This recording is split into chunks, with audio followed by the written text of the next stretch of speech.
So in this short videos, basically 15 minutes, 15 seconds videos and 30 second videos. ఈ videos వల్ల మనకి ఏమైనా useful ఉందా? ప్రస్తుతానికి ఏం లేదు. బట్ అడ్రినలిన్ మైండ్ అనేది కంటిన్యూస్గా ఏమవుతూ ఉంటుంది అంటే కంటిన్యూస్గా చూస్తూ ఉండాలి. ఆ బ్రెయిన్ వేవ్స్ అనేది కంటిన్యూస్గా చేస్తూ ఉంటుంది. ఇంకో మంచి వీడియో వస్తే బాగుంటుంది, మంచి వీడియోస్ బాగుంటుంది.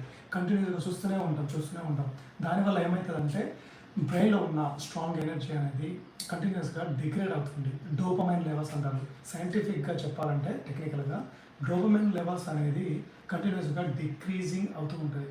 సో అలా కంటిన్యూస్గా నువ్వు ఎఫోర్డ్ చేస్తూ చూడాలి, నెక్స్ట్ వీడియో చూడాలి, అలా కంటిన్యూస్గా చూస్తూనే ఉండాలి.